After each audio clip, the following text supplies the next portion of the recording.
Langkah Mahkamah Agung, MA, yang baru mengunggah hasil putusan atas gugatan sengketa Pilpres yang dilayangkan pendiri Yayasan Pendidikan Soekarno, Ratcmawati Soekarno Putri dan kawan-kawan dipersoalkan. Salah satunya oleh wartawan senior Hersubeno Wariev yang mengurai kejanggalan itu dalam channel YouTube Hersubeno Point. Mahkamah Agung, MA, baru saja mengupload putusan sengketa hasil Pilpres 2019.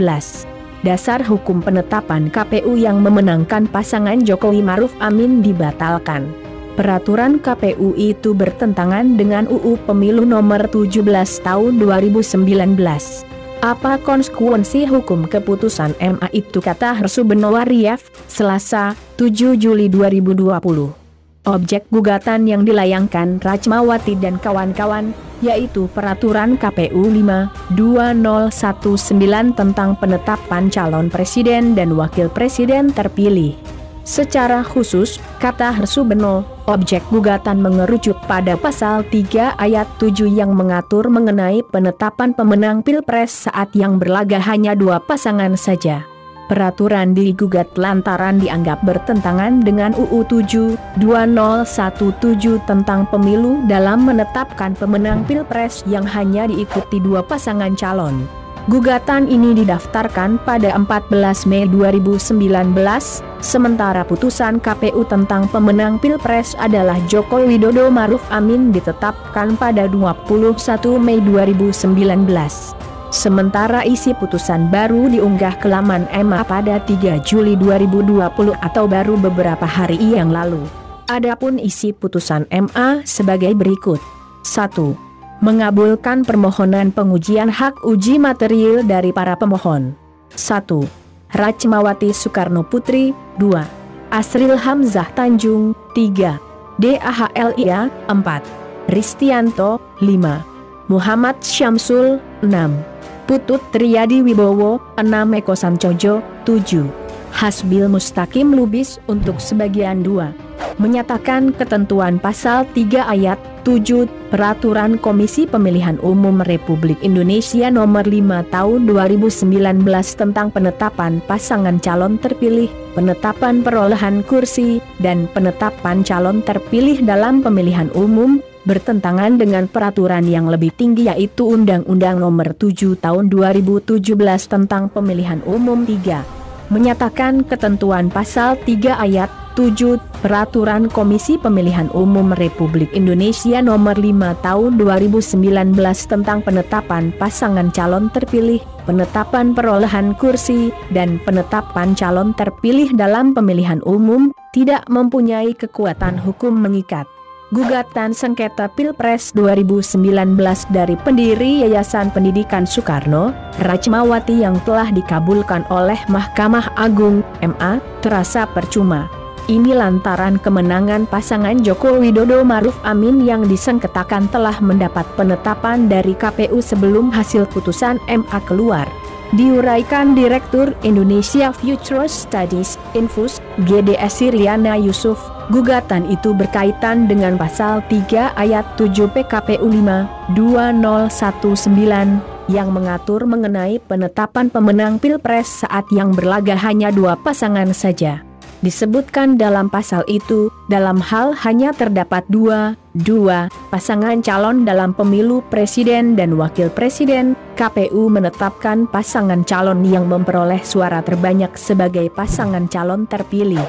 Pasal ini digugat karena bertentangan dengan UU 7/2017 tentang pemilu, di mana UU ini mengatur sejumlah kriteria pemenang jika hanya ada 2 pasangan calon yang bertanding di Pilpres, yang merupakan penjabaran dari UUD 1945.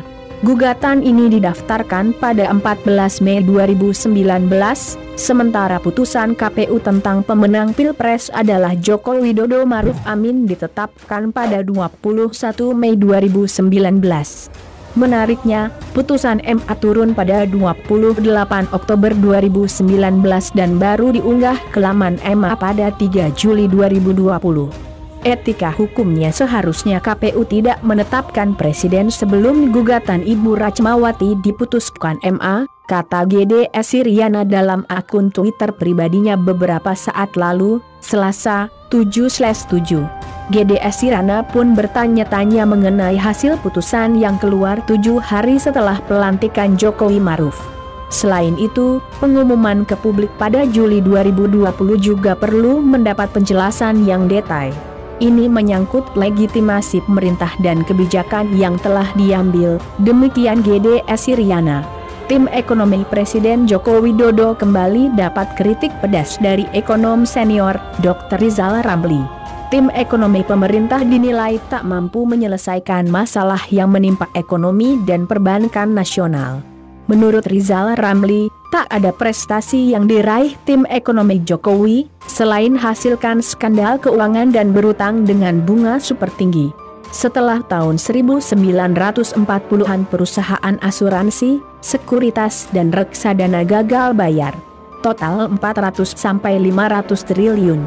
Belakangan beberapa bank buku 3 SPT Bukopin bermasalah. Tim ekonomi tidak mampu selesaikan ini, karena prestasinya justru skandal-skandal keuangan seperti Century, ngutang bunga super tinggi. @Jokowi, beber Rizal Ramli melalui akun Twitter pribadinya, Selasa, 7/7. Cuitan RR tersebut merupakan respons dari keluhan akun @abrisama51 yang dipersulit untuk mengambil uang tabungannya di Bank Bukopin. Menarik duit di Bukopin 2,4 JT hasil keringat bukan hasil bajer. Kemarin di Pluit gak bisa, disuruh ke Kreo. Di Kreo suruh ke Bintaro sektor 3. Sampai Bintaro nomornya udah habis, katanya cuma dijatahin 25 or. Dah gimana nih om? Keluh @abrisama51, Selasa, 7/7. Belakangan ini, sejumlah nasabah Bank Bukopin mengeluh sulit untuk menarik dana yang mereka simpan. Bahkan, tersebar di media sosial, sejumlah foto yang menunjukkan ATM Bank Bukopin yang tidak berfungsi. Keresahan nasabah Bank Bukopin ini boleh jadi terkait dengan pembelian sebagian saham oleh KB Kootminco Ltd asal Korea Selatan. Saat ini, KB Kootmin dan PT Bosowa Corporindo tercatat sebagai dua pemegang saham terbesar Bukopin. Bosowa memiliki 23,39% saham Bukopin, sementara Kootmin sekitar 21,99% saham. Laskar Merah Putih Perjuangan, LMPP, menyatakan menolak rancangan Undang-Undang Haluan Ideologi Pancasila, RUU HIP. LMPP juga meminta DPR untuk menghapus RUU tersebut dari prolegnas. Ketua Umum LMPP, D. Yusat Regar mengatakan, keputusan tersebut merupakan usulan dari seluruh jajarannya. LMPP diketahui mempunyai pengurus di 34 provinsi dan 420 kabupaten kota serta 4.080 kecamatan. Dia menjelaskan bahwa RUU HIP tersebut akan menyeret NKRI kembali pada kepentingan dalam perdebatan di antara para tokoh nasional menjelang 18 Agustus 1945 yang akhirnya umat Islam harus merelakan kewajiban menjalankan syariat Islam dihapus. Kemudian, kata dia, memuka masalah tersebut sangat berbahaya karena selain menyayat luka lama juga akan memicu kegaduhan di tengah kualitas nasionalisme yang nyaris punah serta kepakaran para tokoh nasional kala itu. Sebaiknya kita ingat bahwa mereka pun harus tertatih-tatih menapaki jalan terjal itu untuk tiba pada kesimpulan catatan sejarah pengorbanan umat Islam dalam Pancasila yang final pada tanggal 18 Agustus 1945, kata Yusat Regar di gedung DPR RI. Yusat menjelaskan bahwa pemunculan RUU HIP di tengah keprihatinan nasional menghadapi COVID-19 terkesan disengaja. Bahkan, kata dia, berharap tidak ada demo penolakan karena protokol kesehatan. DPR RI telah mencoreng martabatnya sendiri karena rakyat menilai DPR RI bebas COVID-19 tapi terpapar virus komunisme atas diagnosa para pakar terhadap pasal 7 RUU HIP tersebut, ujar dia. Menurut dia, patut diduga bahwa politikus yang positif terpapar virus komunisme di DPR menolak dikarantina. Hal itu karena para politikus tersebut ingin virus komunisme merebak ke seluruh Nusantara melalui RUU HIP. RUU HIP akan menjadi landasan menafsirkan Pancasila sesuka-rela mereka yang pada akhirnya negara ini dikhawatirkan bisa digolongkan sebagai negara suka-suka, jelasnya. Bagaimana menurut kalian? Silahkan berkomentar dan jangan lupa di subscribe channel ini untuk mendapatkan berita-berita terbaru.